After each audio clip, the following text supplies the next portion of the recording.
Hospitality, an industry that we all have a story about. Whether you were working in a bar through uni or just enjoying nights out with friends, we all have a story or two about hospo. But what's going on behind the scenes?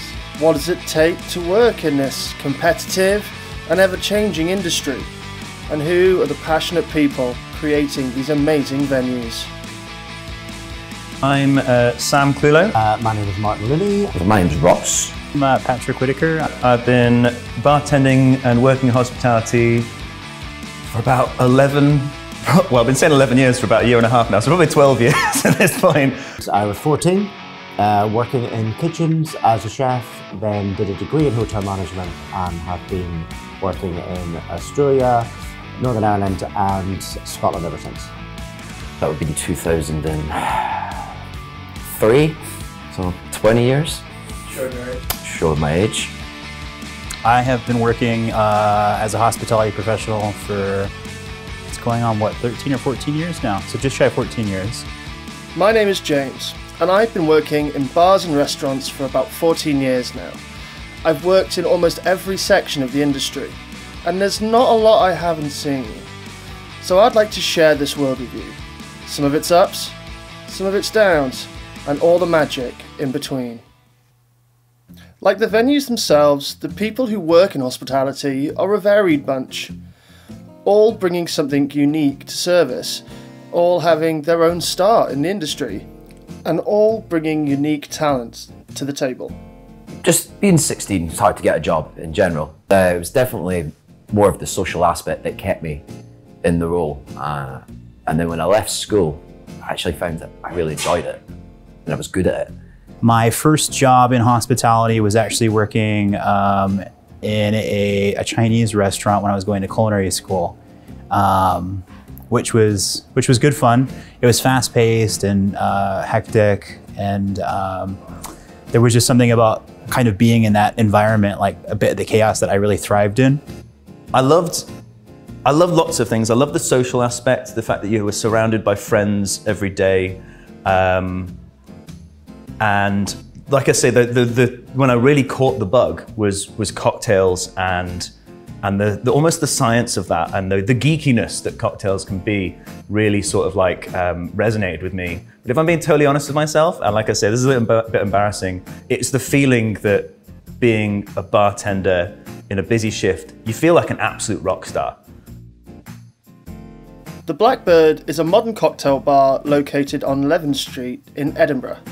It's a popular site with the locals, and it's run by Ali. But he's not the only person keeping this bird flying. From the moment doors open, the shift has begun. Prep starts, and the venue is set for service. Setup and prep are a key part to any day. Good mise en place can make all the difference on a busy Saturday. Most prep is done well before the shift, with a lot of cocktail prep being done days in advance. But the kitchen also has to prepare food, orders have to be placed, waste has to be collected, and bills have to be paid. I mean, it's an enormous amount of work, and it's often a thankless job. Oh, loads. It's the attention to detail is everything. The person on a Friday shift would come in at 11 in the morning and work a 6-hour prep shift where they weren't on the bar or doing anything whatsoever. They were just making homemade ingredients. They were getting the delivery in. Back of house, so much happens in the mornings. Rent, energy bills is an obvious one, but I don't think people realize how much they are. Even a small bar, your energy cost will be £2,500 a month. Wobbly stools. Recycling costs. Cobwebs up in the corner. Getting your rubbish picked up. Food prep. Getting your oil recycled. Drinks prep.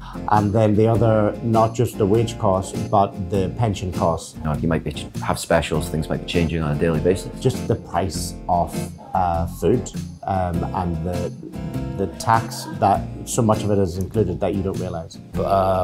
You know, you put a lot of yourself into the role. Not unusual to work, you know, as a head chef between 50 to 70 to 80 hours, sometimes particularly during the busier periods. Sadly though, sometimes all the prep in the world can't help. The COVID-19 pandemic hit everybody hard, but the hospitality industry, an industry based around people coming out and socialising, was hit particularly hard, and unfortunately is still feeling its lingering effects. Really horrible aspect as a manager of knowing that, you know, you're going to have to tell these colleagues, your friends, that, you know, they essentially might not have a job. So it was a really dire time. Like, it's like a lot of stress. Because the rules in Scotland were very different to the rules in England, for example, the other big one. So we got, rather than being emotional about it, the actual financial numbers that were given to England and Northern Ireland versus Scotland, it was a lot less in Scotland, so that was different. It's very unfair. It wasn't an even playing field. But the other part of it was with regards opening and closing and having to serve food and not having to serve food, and opening at 6 and closing. It was too difficult to navigate. Everything just got put on hold, and all of the hours and the effort and the hair pulling and just the stress of opening a restaurant just completely came to a standstill. And it was oddly freeing in a way, but also a little bit sad, because it's just sort of like, it was my baby. It was going to be something that was just, you take so much of yourself and put it into a project, and then just to have it kind of like a carpet pulled out from under your feet, was a little bit disheartening. So, but for me personally, it was a good moment introspectively to look and reevaluate what my priorities were in life, and determine that I wanted to kind of not so much live to work, sort of work to live. Did the government do enough for hospitality? They could have done more, but ultimately they probably could have done less. Like, furlough as a concept, I think was quite bold, and as a as a people, as a country, we're going to be paying back COVID for the rest of our lifetimes and beyond. So I would like to say I wish they'd done more, but I can also understand why they only did as much as they did. Within the UK, COVID-19 is responsible for over 10,000 bars closing within its first year.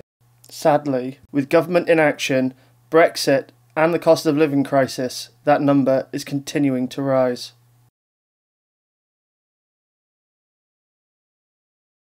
Service is now in full swing, as people from all walks of life come in to enjoy the food and drinks on offer.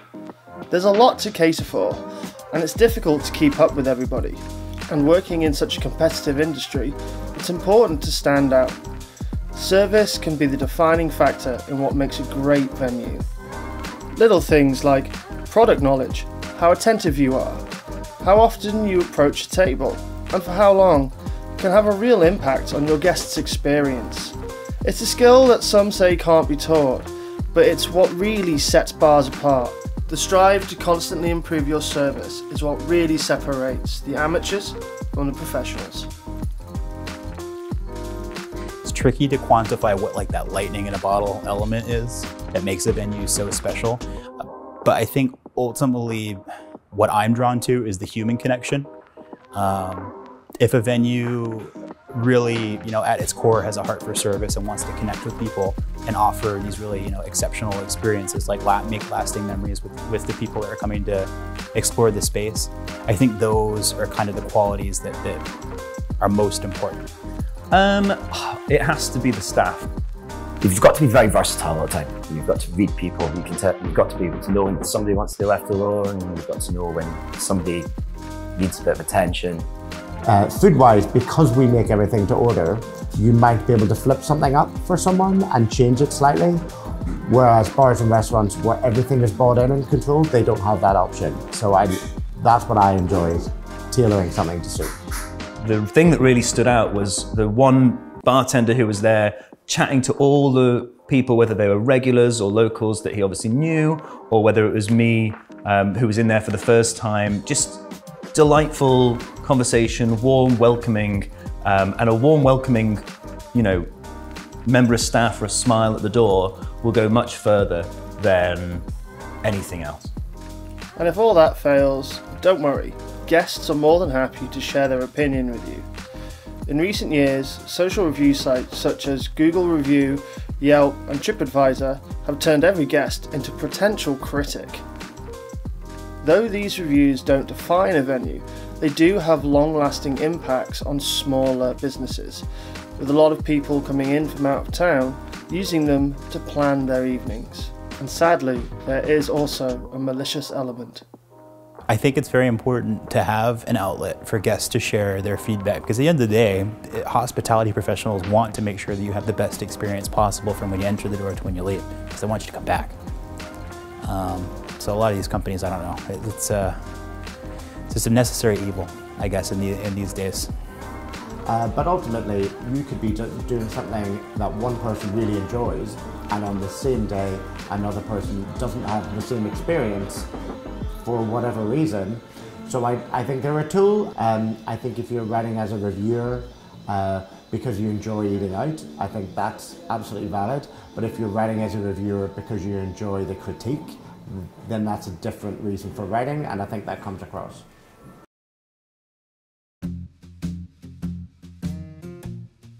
As service slowly draws to a close, guests begin to trickle out, heading home, to other bars, all for a cheeky kebab, as the team begin to clean down and prep for tomorrow's shift. Long days and late nights with relatively low pay aren't for everybody. Constantly striving to maintain standards, keep guests happy, reinvent and update menus can really take its toll. It's an industry that struggles with high turnover, but to a small few, it's a calling. It's a lifestyle. It's hard to define. To me, hospitality has been a way of life for 20 years. At times it's been my social circle, it's obviously my career, my passion. Other times it's my support network. What we do is really special because people live their lives, they go to work, they have their breakfast, they sit in the office, they play squash with their friends, and then they come to us.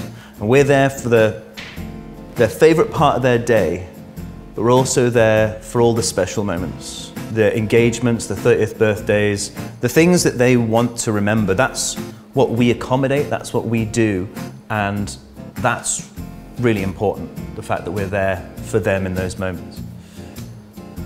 So then, what are the qualities that make someone truly great at hospitality? What are the things that make you stand out from the rest? What's the thing that really gives you that spark? Passion for the craft, for sometimes the amount of hours that are required to you have to put in, and oftentimes there's not always somebody there to pat you on the back and tell you good job. The longing and desire to make people happy above all else, I think, is critical. Being humble, but having that kind of interest and curiosity with the process to want to continue to grow and to improve and to always, want to be the best that you can at what you do and just completely be committed to it. I think if you want to be exceptional, that's kind of where you need to be. But despite all the hard work, the trials, the setbacks, there's still a dedicated group of individuals striving to keep this industry alive and thriving. One that starts early and finishes well after you've got home and eaten your kebab. So next time you're out, think about your server, your bartender, the chef, and everyone who makes this industry possible. From the front to the back of house. And more importantly, don't forget to support your local and the small businesses that make our nights so memorable.